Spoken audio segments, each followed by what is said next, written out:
And it's been 40 weeks, 40 Sundays back to back. Little Pan has been with me and such wonderful people. I think sometimes we talk about journeys and it's always nice to pack with a good thought for the journey. You don't know what's coming next. So for our journey, each of you came next, one after the other. And the journey is where we are all together today. So this has been a dream of one person quietly sitting here and saying, I dream to create a community of educators, people who care and go into the heart of India. So formally starting the session today, I'm going to request Sejal to share the first, insight screen for us. So, and we'll start our evening. Everybody, we're all ready. The bell is here. And the thread that's going to connect us all is here. I'm going to keep unwinding this thread and keep handing it over to one person. And I hope that that's the dream that takes our country forward where education is concerned. So thank you all. So can we start, Sejal? So they say that the human touch in the digital world is what each one actually carries, and your sparing time and being here is actually telling us that. So thank you. Thank you for making these 40 weeks, it's almost a year, right, of a very unique year come alive. Thank you for making this journey as beautiful as it is today, as we are all sitting together. And also a very, very big thank you to the Square Panda team. So can I have the next slide, Sejal? We have, I've moved one speaker up because he's been the host of our first show. He introduced me on the first show and said, we hope to make this a beautiful community. So my first question and my first, is to Ashish. So Ashish, two things. Do you feel today sitting where you are, you created the community you dreamt of creating? So, Sonia, let me just start off by saying, first of all, you beautifully stitched it, right? And I think we created it, and I think we started with that, right? It wasn't about I, right? Can we bring everybody together? And I think the vision we started off with, let's try, and then it continued, and you beautifully, like you're doing today, stitching it all together. So yeah, I think the community did get created, but it's not an I. So yeah, we created that community, absolutely. Thank you. And Ashish, what did you, while you've been working in the last many months, I have seen the way your team has been working. What is that one challenge which you feel you face the most when you're dealing with early years? Just that one thing which is like really a challenge for the whole working environment. I think it's the responsibility you have, right? You're setting the foundation. So, setting that foundation is so important that this is one area where you don't have the opportunity to set it incorrectly because it affects the rest of their year, rest of their life, actually, not rest of the years, right? So I think it's that whole, do you have the responsibility to make it happen? I think that's what we all feel. I mean, the whole team feels that responsibility as we go out and do things. Right. To just finally make it happen. I think that's like a huge, yes. And we just, all of us wish you all the very best. Thank you. My next question is going to be to Janav ma'am. I'll wait for the question to come. Sejal will just display the question. So, Sejal, we will have the next question. All right. Yeah. All right. So what we'll do, after I ask the question, just put only Janav ma'am on the screen. It will be a much nicer way to take the thing forward. Right, Sejal? Yeah, ma'am. Okay. So Janav ma'am, my favorite question to you is, can you tell the audience that there was one very important thing that you've been talking about during the lockdown? And the thing that what you told us was in relation to the Montessori methodology and learning. So what does this methodology do for children and how should people understand it? So can we have only Jadhav ma'am on the screen now?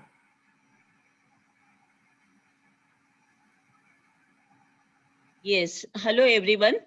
And I want to tell you that yes, I am a staunch Montessorian, and what I am working with this Montessori method, and it's giving a beautiful results. And I found that the children, they are working for their own development. They themselves are working. Only our adults, means parents and the educators, they should create the conducive environment where they will work freely or whatever their natural urge. So this early age group, when we will give them the freedom and conducive environment, they will develop in all areas. Emotionally also they will become strong, physically and intellectually also. They are real small scientists. They want to search everything. They want to search everything by themselves. How to close the button, how to close the boxes and everything. They want to do everything by themselves. And if we will allow them, they will they will grow like everything they will achieve. This is my message ki, or I feel that. And I am actually, I should tell you that I am in love with Montessori, and I believe Montessori because it says कि give freedom to child and leave him where he can work by himself. Yes, Sonia, and Thank you so much, ma'am. So this is your thread from Janav, ma'am. The thread is going to move ahead. Okay, so I have this lovely thread and I'm moving it ahead. It started from one point and it's going to keep moving. So because ma'am talked about social emotional development, I thought that I must ask the next question to Dr. Sandeep Atre, because in this whole digital time, there has been a lot of need for just solace and the emotional development. So can I request for Dr. Sandeep Atre to take our next question? Please. So, yeah, thank you. So in your observation, Dr. Atre, do people in general really realize the impact of social emotional development? Do they realize that it's such a big thing to make any child learn?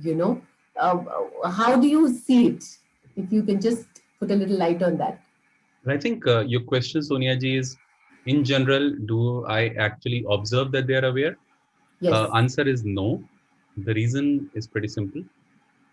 First, I've always said that, yeah, Sonia ji, you're saying something? Yes, if you could just move back a little, Dr. Atre, then we'll have you able to see you. Hand to hand. So the answer is no. I observe that people are not very aware of that. Reason, it all starts from the start. Uh, I always tell people that the worst thing that can happen to a child is A, being born to an angry father and a sad mother, and B, being raised by a busy father and a clueless mother. And if you look around, you'll find that you'll you'll find you don't need statistics. I mean, these are combinations that are there everywhere in our society. And I think that's where things get messed up. So ऐसा होना रोकने के लिए हमें ऐसे होना बंद करना पड़ेगा. So it all starts from there. A.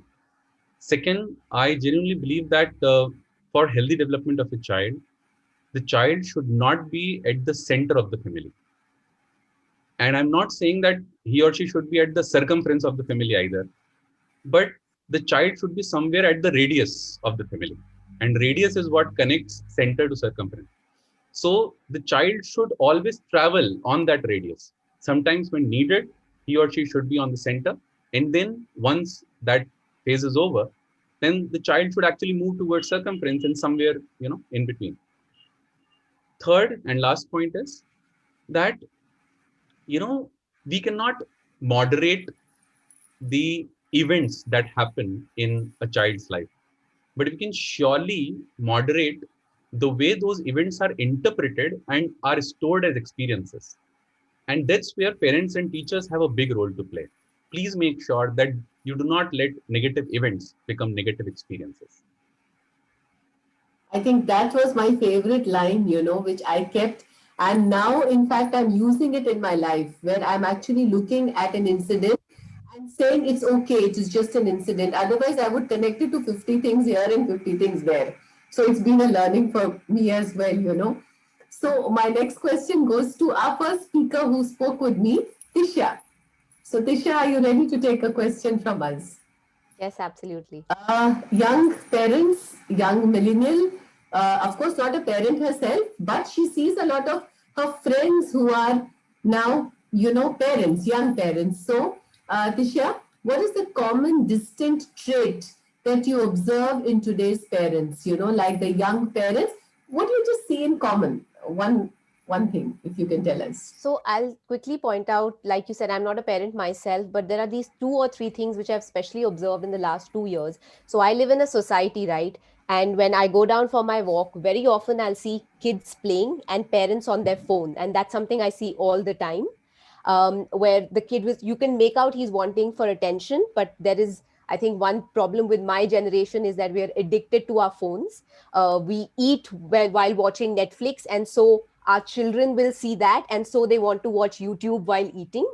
And so that's sort of becoming a very, I would say, it's becoming a very stressful culture. And I think the other big thing is that everybody today wants to be a social media influencer, right? And so there are so many mom bloggers who literally put their children in front of the camera, and before they can even speak, they're saying, oh, buy this product, and they're doing unboxing videos at the age of 2 and 3. And so I think somewhere we've lost the balance between what is good technology and getting children addicted to technology at a very, very young age. And that's something that my generation, that's a line we have to learn how to draw, I think, over the next few years. Oh, that's great. This was not an observation which I had seen. Of course, the walking of I have, but this part of this influencing, yes, we are seeing it happening. So my next question, and my thread keeps moving forward. I can't keep missing out my thread, right? So it has to keep opening. We have to keep. So Neha, you have to be ready to hold the thread now. So Neha, yes. So can you share the most common excuse that you hear from teachers and schools for not being able to give development of listening skills the time and importance it needs? What is the most common excuse that you hear? Sonia, if I think of the most common excuse, it is we don't have enough time. The syllabus is vast, and we might as well work on writing skills than waste our time on listening skills. That is pertaining to those people who know the importance of, if they know the importance of listening skills. Sadly, most of the schools that I visit to create awareness in, they don't know. They're not aware that when it comes to language learning, listening makes the foundation of language development. So they miss out on listening, they miss out on speaking, and they really miss out on reading, and they jump on writing, and they like continue to work on it. So few people are not aware, that's why they don't work. Those who are aware have this excuse of vast syllabus, and they don't know how to incorporate these skills while they're working on something else. So they don't know how to work on various domains in one activity. So I think that's where the competence is lacking. Awareness, this is also very, it's Neha, what you are saying is also guiding people who are going to be working with early years to know what to focus on. Because sometimes we'll be just focusing on content. We will maybe not focus on, what is the core necessity to get that content into place. So thank you. That's a fantastic feedback. And now the thread goes from Neha. It's going to go on to Jyoti. So Jyoti, please take the thread. Yeah, aapke liye. Right. So the thread moves on. And so the question for you is, can you tell us what, according to you, is the most important thing a teacher needs to create a happy environment? One thing which you feel, if this is there, everything else will fall into place.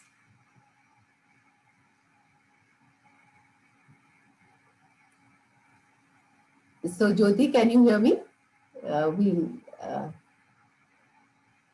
Okay. So as Neha pointed out, I am a strong advocate of listening. So listening to others as well as self. And for that, we need to take a pause. So for a teacher, taking a pause, listening to the internal environment and the environment of the class is very important. And that is what creates a happy learning space. And I strongly believe if children could, they would. If they are not learning, that means something is happening which is not right. And that connect is missing. So for me, the connect with the child is very important, not only for teacher, for parents, for any and every relationship. So taking a pause, listening, connect, and lastly, not trying to fix everything around you. You know, we are a culture of fixing everything, which we need to get rid of that culture. Imperfection is just beautiful. And that is what Wabi Sabi, the Japanese culture, says, to accept the imperfections in self Yes. as well as others. So that is what I would like to share. Beautiful. Yeah. Yeah, and even, the Japanese will also do this beautiful gold work if something breaks. That's kintsugi. Yeah, yeah. So, Kintsugi is so I don't know all these nice names, but I know that these things happen.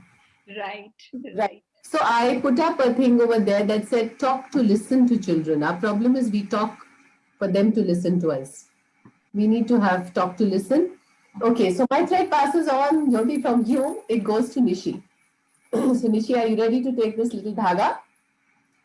So there's this beautiful song that we do together that says धागा धीरे चला भाई धीरे चला और धागा आगे बढ़ा. All right. So Nishi, the question for you is: you've been working as a teacher facilitator, as a teacher for a long time. Can you tell us how important is art for the early years? One. And do you see the teachers and schools actually giving it any importance at all? Do you see them? Nishi, can we have Nishi on the screen, please? Nishi, you're muted. You're mute. Okay. First of all, namaste everybody who has joined this panel. See, it's a very interesting question, Sonia ma'am. Yes, of course, schools are now started to giving importance to art. Earlier, after the National Curriculum Framework 2005 has recommended art as a subject at all stages. So, covering all major four spheres, that is music, dance, theater, and visuals. So, yes, of course, schools and teachers both are giving lots of importance to art. See, important role and the benefits of the arts in the development of people, whether adults or youth. It's never too early never too early to start or too late to take advantage of them. So the art is a language basically that allows us to express and develop our ideas and emotions. Artistic activities are full of processes that help us to grow and stimulate our creativity while nurturing the soul. So, yes, of course, it's really very, very important for early learners, and children are exposed to any artistic activity. The brain is stimulated from sounds, movements, colors, and sizes. So the neural connections increases and the brain is exercised and strengthened. So, Sonia ma'am, it's very, very It's important to important. have arts for Okay. learners. Thank you, Nishi. And that was very precise. Huh? That was like a very technically correct way to say art is a beautiful process.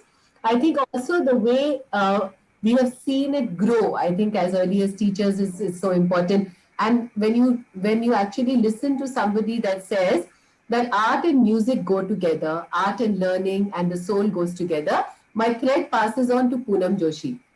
So Poonam, Aapke Liye Dhaga is ready.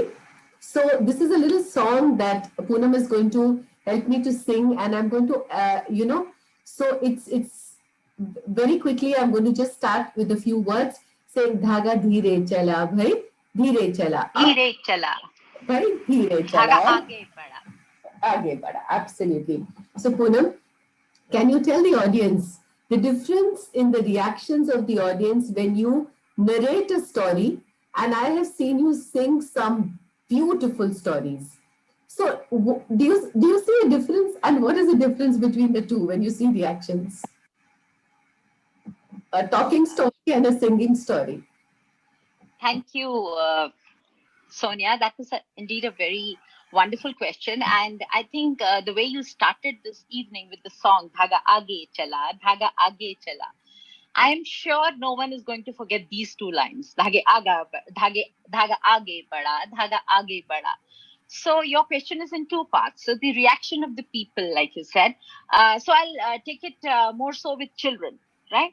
So when we talk about children, around 2 years ago, I was in a Fasai, meeting where it was an organization which was doing work for Fit India movement. So I saw someone coming there and talking about how to eat fit and, good things and remain fit. And there were some little children from various schools sitting right in the front of the auditorium. Something came on to me and I said, I want to sing a story to them. And before that, the children were, playing here and there, touching things, fidgeting with any and everything possible. So I went onto the stage and I had actually written the story right there in the auditorium. And it went like this. Pihu ki nani, badi sayani.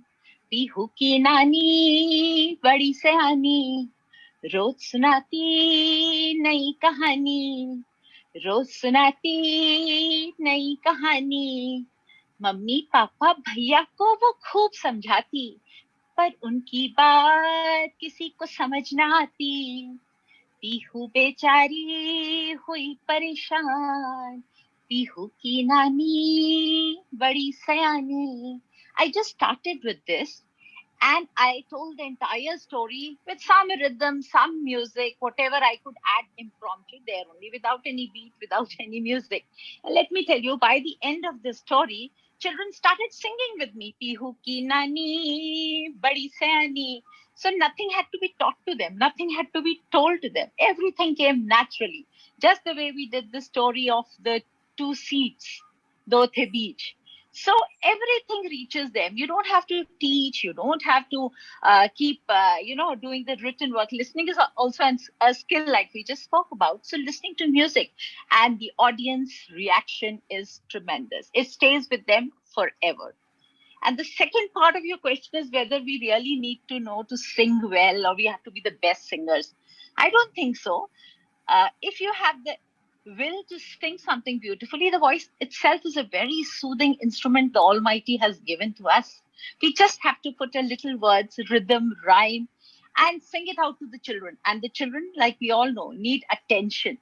And if the teacher, the parents, they give this attention, they don't need the tablets and the mobiles and the nursery rhymes, which are all over, these tabs and the music which they hear on the television.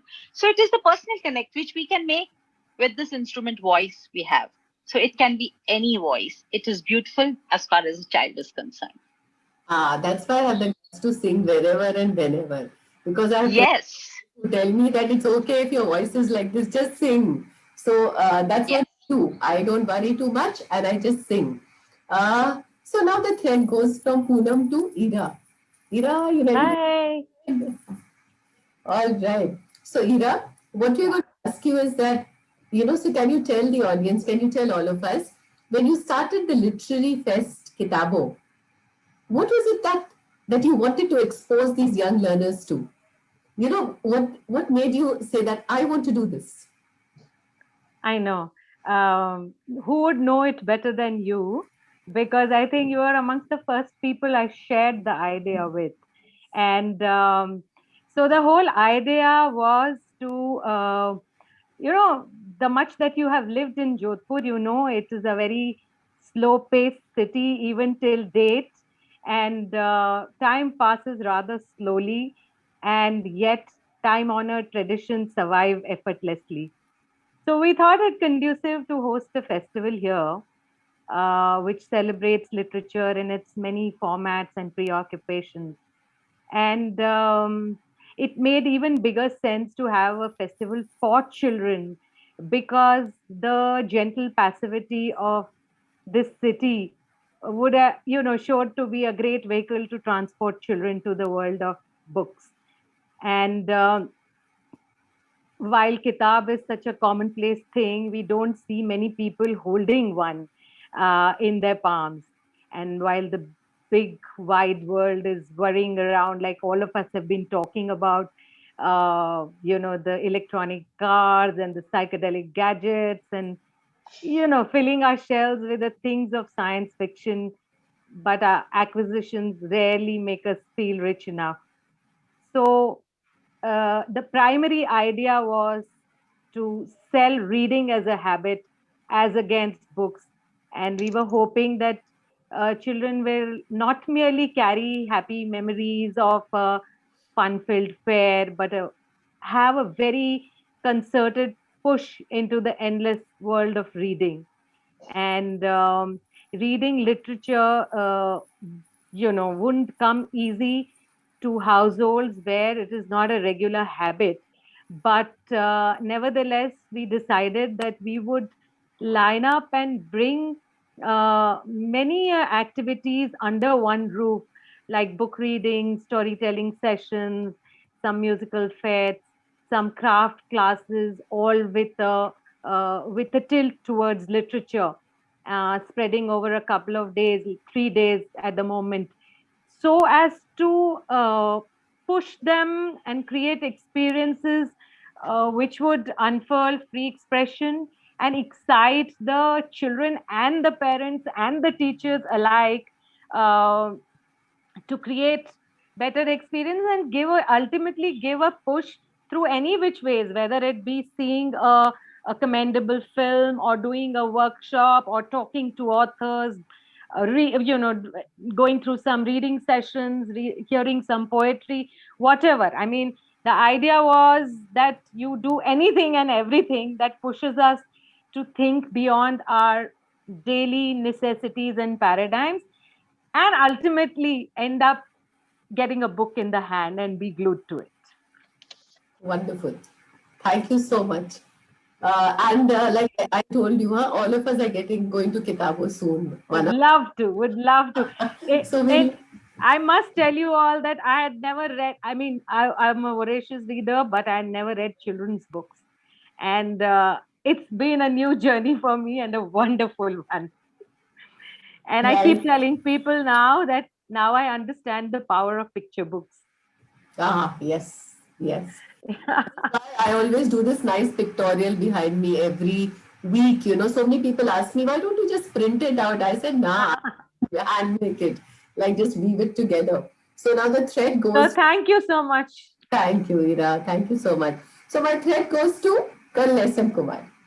आप ready हैं हमारा धागा पकड़ने के लिए? बिल्कुल. Great.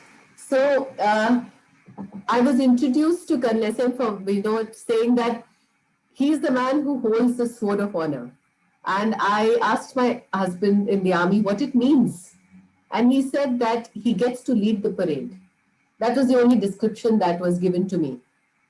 I never realized it till I actually went and saw a parade 20 years down the line.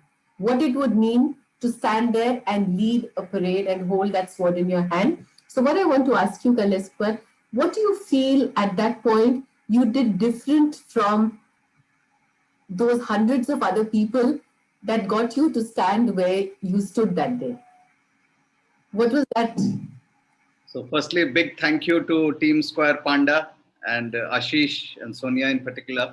I've never felt so inadequate in life, coming after so many, esteemed speakers, experts, educators, eminent personalities. So there has been immense learning today. So before I go to the Sword of Honor and other episodes, which is of course very dear to my heart, I'll reiterate what Ashish said. Setting the foundation is very important. Okay, so I'll reiterate that point. The foundation is very important, and as parents, as educators, we have a great role. We must respect their choices. We must provide a conducive learning environment, very helpful learning environment, and a very happy learning environment for children to learn. We must listen to them. We must respect them. Now, coming to my own story, that story was 4 years later.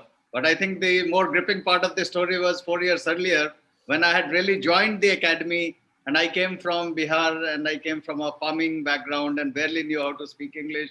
And I saw people from Mayo, Doon, and all those, sons of generals, marshals, and I really felt inadequate. I'm exactly feeling the same today. So I really felt, and then they did something great. They took us to barber shop and gave us the haircut, and then they took off all our polo tees and jeans and put us in khaki shorts. So on day one, the playing field had been leveled. So it really didn't matter where you came from, what you did accomplished. There is one difference, however, from our time to now. In our time, when I was in the military academy and in school and all, one guy used to top and do other things. These days, the whole ecosystem wins or the whole ecosystem sinks. So now collective winning is more important than individual winning. So that is this thing. So my second bit of advice is follow your passion. And then children must follow your passion, and parents and educators must become the biggest facilitators and felicitators of that passion. And then third is finally, while doing all that, need to stay extremely focused, because in a world with so much of information, so much of technology, and Tisha alluded to that, and many other eminent panelists have alluded to that. So in a world with so much information, it is easy to get focused. So stay focused, do less to do more. Thank you, Sonia. Wonderful. Thank you so very much. Yes, a lot of meaning. And so I also feel that, it's what message I get out of it is that don't worry when you see an unlevel ground. It will level out. Keep focusing. At some point of time, it will work out. And now my thread passes to the youngest speaker of our 40 weeks, Ria. And she came on the same show as Colonel S.M. Kumar. And it was a wonderful show which talked about little citizens. So Ria, are you ready to take the thread? Yes. Oh, great. So Ria does a very interesting project which says Khana for Chidiya. Okay, so she does these little sparrow homes which she gets made, and she hand paints them, and then she charges you for it. And these are not free things. She's that way a very smart kid, and a young adult now, working with very, very nice projects. She works with the farmers from different parts of the country. But Ria, the question for you today is, what made you look out for these sparrows to begin with? Why did you feel the sparrows need khana or a little ghar? So can you just share that? Yes, as Ms. Jadhav ji said earlier today on the call, while growing up, I really did feel like a small scientist. I was very curious, especially about everything around me, plants, animals. I loved being outdoors. And then as I grew older, I began to notice that the sparrows that I used to see weren't around as much anymore. And then that's when I was also learning about the climate crisis in school and joining all these dots about what I was seeing around me and what I was learning in the classroom, which is what led me to start selling sparrow feeders in class 10. So now it's been many years since I noticed and then worked on it to do my little bit. And I'm very happy always to hear sparrows chirping outside my window, especially in the mornings and evenings. That's how it began. And Ria had said something very beautiful when she did the show with us. Jyoti, this is exactly what you had said. She said that, my mom and my parents just didn't force me. They let me stop. They let me breathe. They let me pause. So see what letting a person pause brings forward, just the whole awareness of just people I think it's fabulous, and young people, it's amazing to see the kind of work they're doing. And the thread passes to Mansa. So Mansa, are you ready to take the thread? Mansa, yes. So, like I told everybody, Mansa has been working with very, very different things.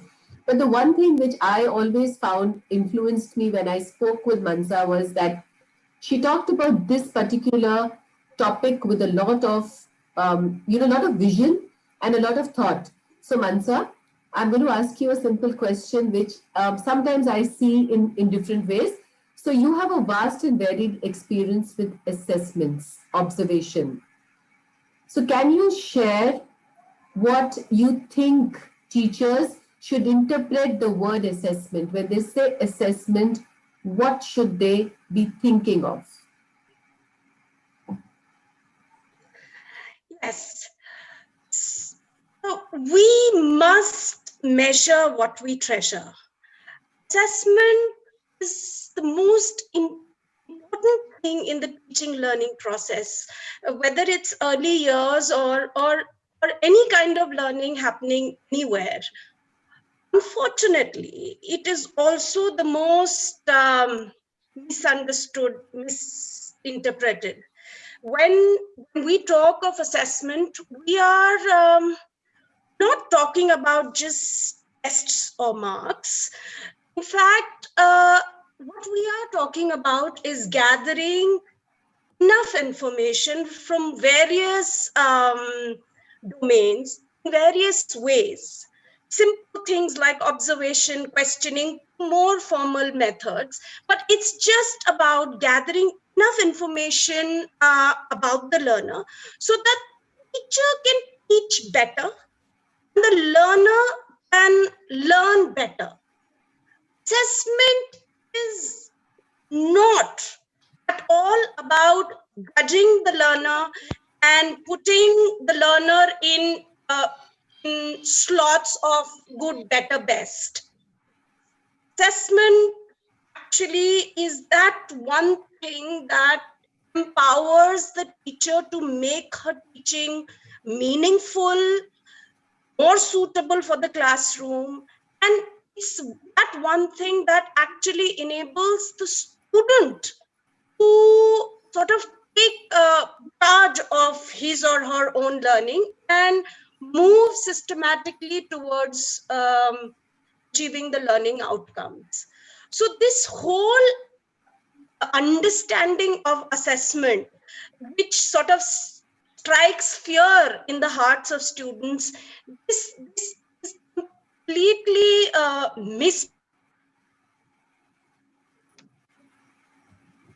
teachers really understanding what is assessment.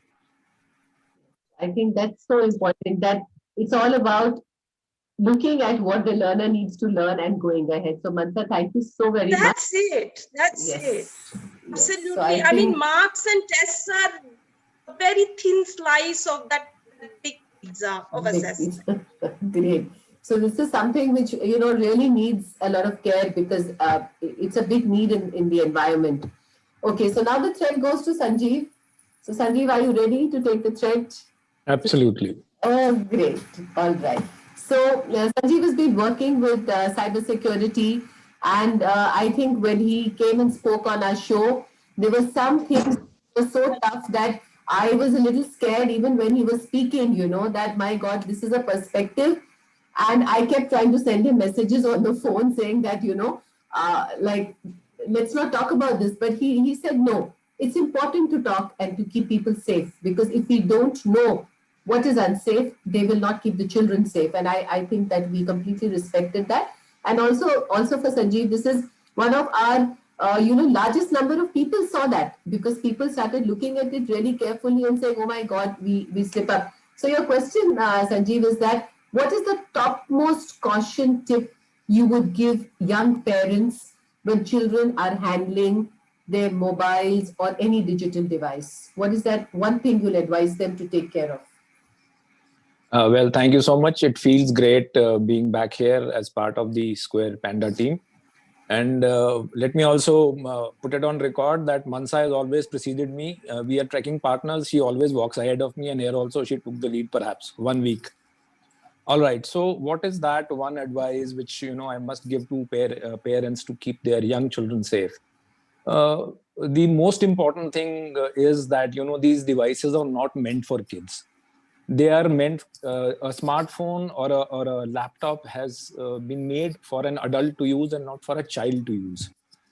These devices are not replacement of parents.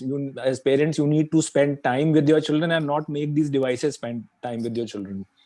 And if you for some reason you feel it is essential for you to hand over a device to your child, please make sure that you set up the device for its safety. Most importantly, that make sure your child uses this device under supervision. And when I say set up this device for safety, is that put all those cautions which need to be there, something like a firewall and an antivirus, so that malicious codes, malicious softwares don't land up on your smart device and lure the child into doing wrong things. Another aspect I must, which is equally important, is that our children tend to make friends with strangers online, which is the most dangerous thing. The entire concept of cyberbullying has come out of this. Because of the social media, this concept of friend has changed. Anyone you meet online becomes a friend. So you must teach your child that everyone you meet, first of all, you don't have to friend them.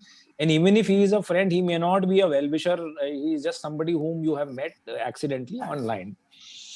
And teach them not to share their personal information, your information, their information, where you've gone, what you do, things like that with these people. Almost 80% of children who are online make friends with strangers, and only 1/5 of this, less than 20% of children tell their parents, we met so and so and we become friends. So please teach them what is a friend and what is not a friend.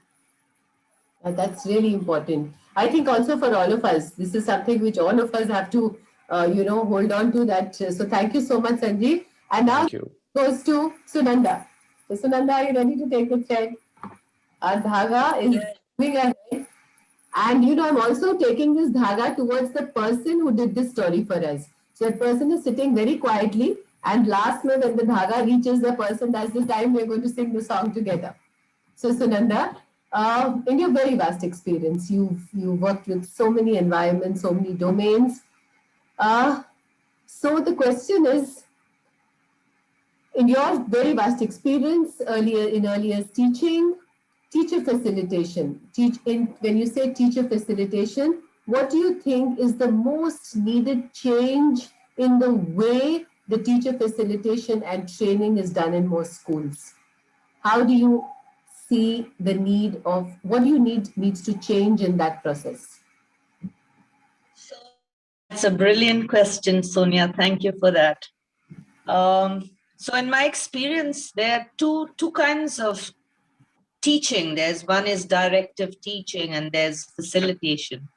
Sadly, we use directive teaching in most of the preschool or earlier, environments. So when you say facilitation, what has to go into training really is empower children, not direct, okay? The opportunity to grow at their own pace, creating the environment to encourage children to be able to experiment, explore, to have an exposure, to feel the freedom to create, express, and in different ways, So the teacher needs to be able, I think the training sessions really need to take that into account. Why I'm saying that is because it's very academic driven. Preschoolers, by the time they come out of kindergarten, need to know X, Y, Z so that they can get admission into grade 1. And coming from that space of performance, academic performance, driven performance, I think to tell the teacher that you can teach the same things through exploration, through exposure, the freedom to express. Because if we truly look at our little ones, they are each special and unique in themselves. Everybody learns differently. So having centers is a great way to teach, and having cognitive writing skill happening at a table for 15 minutes or 10 minutes in a day is good enough. And so moving powerfully out of writing to be emergent readers, to be able to, do other things. Even art is so directed. My granddaughter goes to school. She came with a cone today, which the teacher had folded, a paper cone, stuck the cotton on top, and there were such minute little sparkles on it that she couldn't have done that. So I don't know really what she did in that activity. It is not the end product of how adults want to see it. It is the beautiful creation of what children create. And if you look at it with that in mind, it is beautiful. Whatever they make is beautiful. So I think the training has to powerfully focus on that angle, where there's no fear of teachers feeling, oh my God, if I don't do academics, I'm not going to be a good teacher. They are judged by that. It's not the teacher's fault, really. It is the pressure of this academics performance to be able to get into regular school. So yeah, I think that mind shift has to happen. It has to happen. Yeah. So I think that so just like we want, them to facilitate children, we have to have the ability to facilitate the teacher. Right. You've hit it. She'll find her way. She'll find her way. Just give her the right environment. I remember, we had for a couple of weeks, Dr. Abdul Kalam was my neighbor in the Delhi camp. And I very excitedly went to meet him and I said, can I show you my work? And I described my whole work to him. I told him, what do I do? I took all my things, I spread them out. Very patiently, he kept smiling at me, got up and gave me one fruity to drink from his fridge and said, Sonia, don't do so much for teachers. For thinking teachers will give this country thinking citizens. I found that such a relevant thing, that just give them enough to, like literally what he said, ignite the mind, and we just give them all. So yeah. So हमारा धागा अभी आगे बढ़ रहा है. So the dhaga is going to go to Tripta. Are you ready, Tripta? Your dhaga is coming to you. Absolutely. So Tripta is another very interesting. She does very interesting work. Works with very varied environments, and has also taught us how to explore, things which are so easily available. So, Tripta, the question for you is, what do you feel is the most restrictive thing you have observed in not allowing children to just explore and innovate? What do you feel is that one thing that we just don't do right? We don't let them explore and innovate enough. So what is that you noticed? The most restricted thing I feel is the curriculum. The curriculum is so time bound, and all the teachers are stuck to the curriculum that they feel that just keep moving on. They don't know what is just right for them. They are not focused on children, but they are more focused on their curriculum. That is the thing which makes the teacher stuck. Even she wants to do it, she said, "Nahi, mera curriculum khatam nahi hoga. That's why I can't take it forward." So the structured curriculum should move on. That is my very strong belief, that we should move on from them, and we have to understand. I focused that time also, and I am emphasizing again that we have to understand what is just right for the children. In case the listening skills, which we want, like Neha mentioned, that listening is important for children. The moment the right listening is understood by the teacher, she will be able to make children understand what is just right. The same way, like what Dr. Colonel Relia told, is exactly the same. We can't give mobiles for them. They are not meant for them. We need to understand what is just right for them. And only the moment we start giving them what is just right for the children in their zone of learning, everything will fall in place.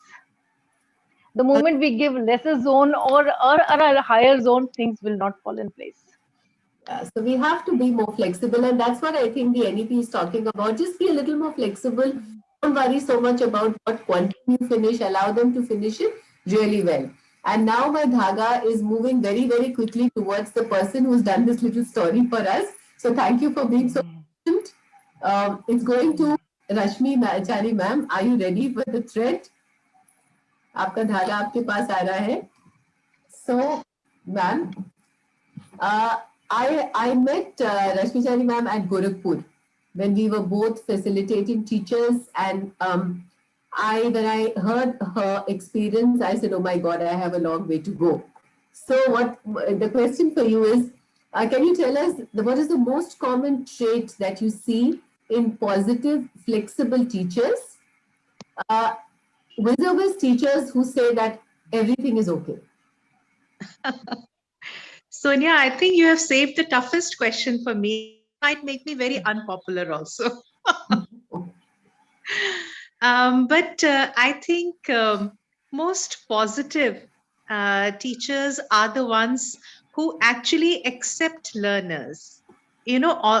As the learner is, as he comes with his strengths and weaknesses, accepts the learners and do not try to transform them into some kind of an artificial being.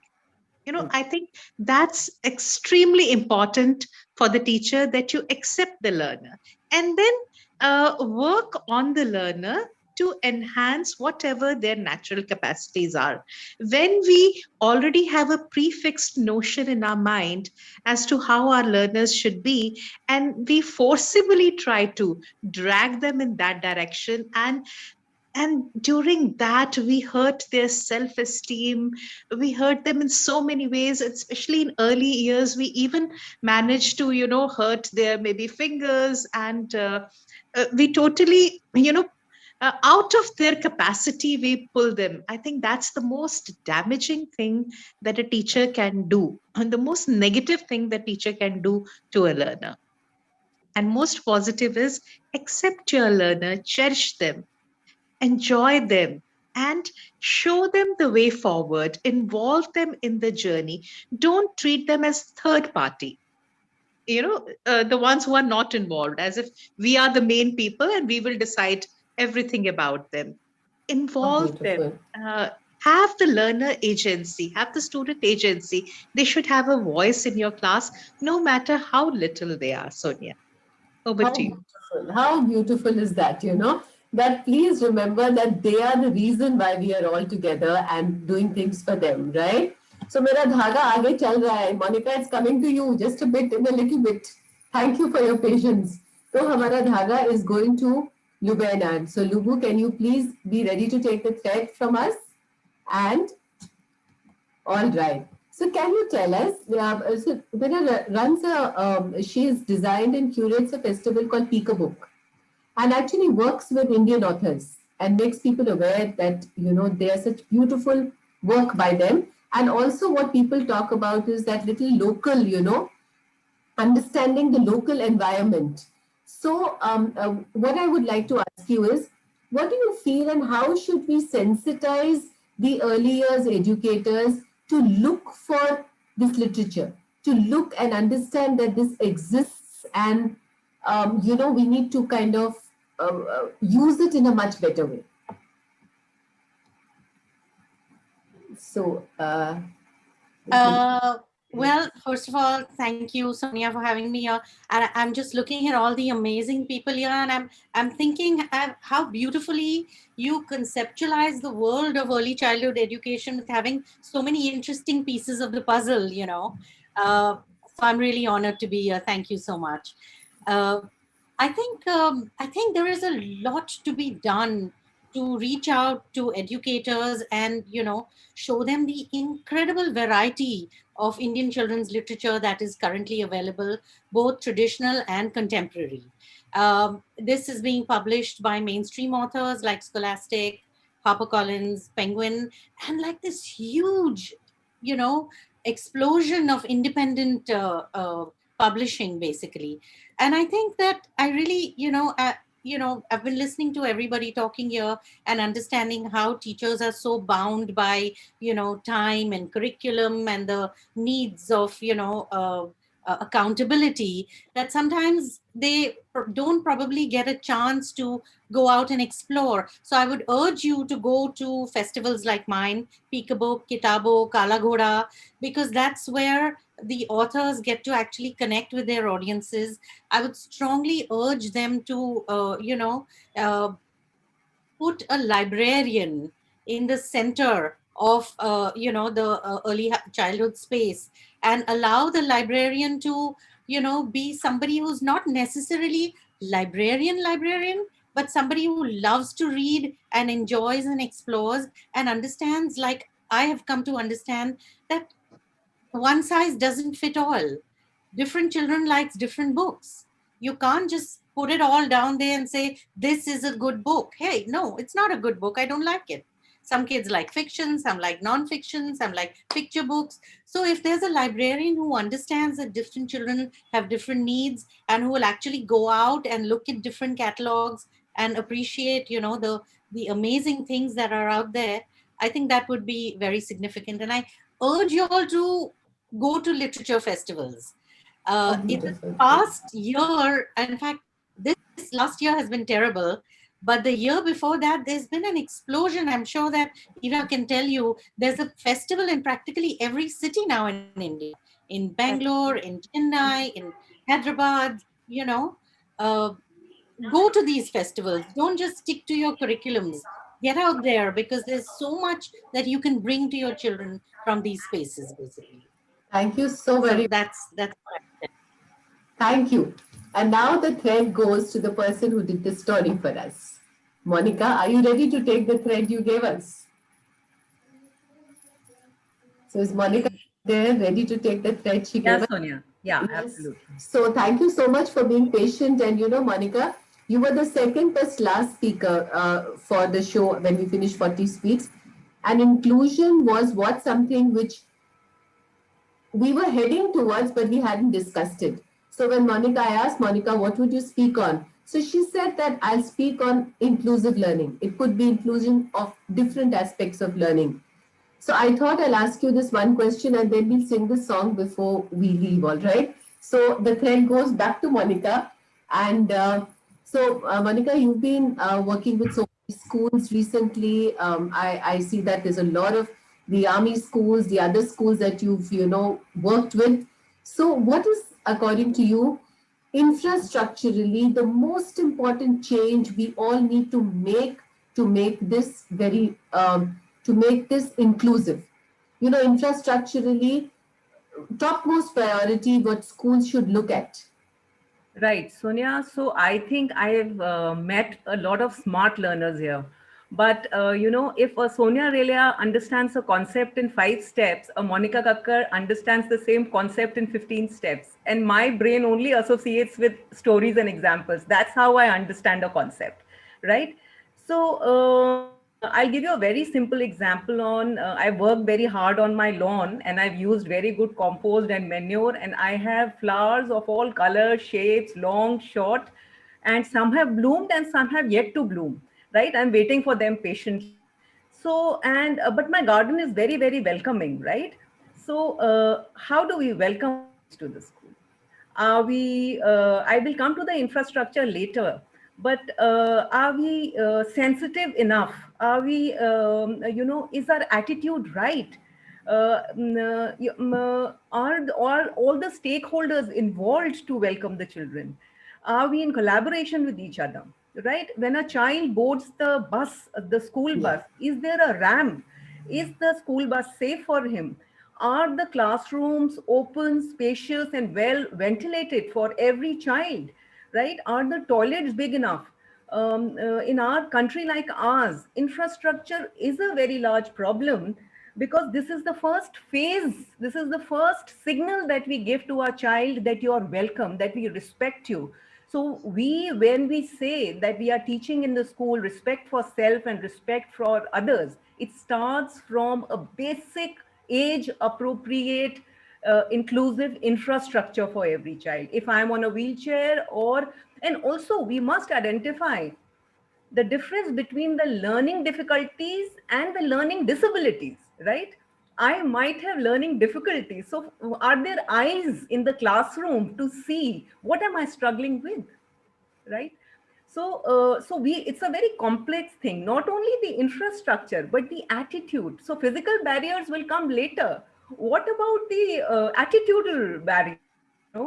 Is there a support system? Are the parents, principal, teacher, Didi Bhaiya at the gate all together, working? Is the heart in place to do it? That heart is very important. That passion is very important. So, Mansa will agree with me here because she's an assessment expert. Mansa, the playrooms and the sports area and the libraries, I think that's such a beautiful place to do assessment, informal assessments. And we can, look at a child very carefully. How's he behaving? Lonely? Is he into groups? What are his needs? And then give a very, very correct feedback to the parents, right? So inclusivity, we are just stepping into it. Sonia, we are still not ready for it. And we are we are treading on it very, very carefully, but we are still not ready. So we have to go a really, really long way. So poor infrastructure impacts academic performance. If I have been to school as a trainer also, where there are no aisles in the classroom, 60 kids of varied needs in a classroom wherein the teacher is so helpless. She says, do you know, when I have to attend to the last child, I have to exit from the front door, go to the next door and enter from there to reach out to the last child. So are we infrastructure ready? Are we attitudinal ready? Are we emotional? Meaning there is a whole lot of debate we can have on this. So thank you so much for asking me this question. So for me, classrooms, playgrounds, libraries, toilets, toilets are so are there ramps in the school wherein, if I have broken my leg or if I have a fracture as a teacher also, do have any other way? So I gave you, when we met in last, I said, if you create a ramp in the school, not only the child who's in the wheelchair or who's disabled, you're catering to his needs, you're catering to the needs of normal children also, typical children, I mean by that. How beautiful is that? So yes, it's the mind, it's the soul, it's the readiness, and most important, it's this lovely thread which all of us are holding today. So thank you so very much, each one, for holding the thread as I passed it, allowing this whole process to be so interesting, so beautiful.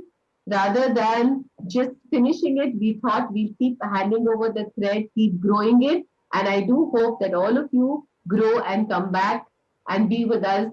And from this Team Square Panda, a big thank you. And we'll always keep connected. Thank you all. And I hope that we continue this beautiful journey together. Thank you. Thank you so very much. Thank you. Thank you. Thank you, Sejal, for this beautiful support. Thank you. Thank you so very much. And we'll all sign off. And we'll see you on, we'll send you the link on Sunday. Where's the song, Sonia? Okay. Done. Yeah. All right. So it's a song that says, I'm waiting. Okay. So धागा धीरे चला भाई धीरे चला देखो आगे बढ़ा देखो धागा बढ़ा तेज चला देखो तेज चला देखो धीरे चला देखो तेज चला देखो धीरे चला धागा आगे बढ़ा देखो आगे बढ़ा। अब ये जो धागा था ये एक जंगल में रहता था। मोनिका, अगर मैं गलती करूं कहानी में तो सुधार देना आप। तो ये जो जंगल में रहता था तो धीरे धीरे आगे जाता था, घास पे घूमता रहता था, गंदा हो जाता था तो नाले में डुबकी लगा के पानी में साफ हो जाता। अब धागा धीरे चला भाई धीरे चला देखो आगे बढ़ा देखो आगे बढ़ा। अब इंदौर चला, कभी अमरावती चला, कभी दिल्ली चला, कभी मुंबई चला, लेकिन धागा बढ़ा देखो धागा बढ़ा। अब ये सब शहर में आ गया तो गंदा हुआ, जब पानी में डुबकी लगाई तो और गंदा हो गया। जोर जोर से रोने लगा, जोर जोर से रोने लगा। चुन्नू मुन्नू टिंकू मिंकू सब वहां पे आए, धागे को प्यार से उठाया और कहा धागा तुम वापस अपने जंगल जाओ। जब तुम यहाँ पे वापस हमारे शहर आओगे तो उसको भी हरा भरा, सुंदर, साफ, इंक्लूसिव, बहुत अच्छी एजुकेशन के साथ पाओगे। तो फिर धागा अब अपने जंगल चला। धागा धीरे चला भाई धीरे चला देखो धागा बढ़ा देखो धागा बढ़ा। और जब ये वापस आएगा तो हम अपना एक एक हाथ इस दुनिया का सुधार देंगे। तब धागा बढ़ता जाएगा और मुस्कुराता चला जाएगा। So thank you so much. I hope ये धागा बस कभी नहीं रुके। And a big thank you and a lot of good wishes to everybody. And thank you for staying on and being with us. Thank you. Thank you, Sonia. Thank you, everyone. Thank you, everyone. Thank you, Sonia, and thank you, Team Panda. Thank you, Square Panda. Ashish. Thank you. Thank you. Thank you, everyone. and Square Panda, Sonia, thank you. You give me, today I learned so many things. Yes. Thank you. Thank you all. And we'll all sign off. And Sunday, hopefully, we'll do so. Everybody, thank you and very humbled. Thank you. Thank you, Sonia. Square, panda.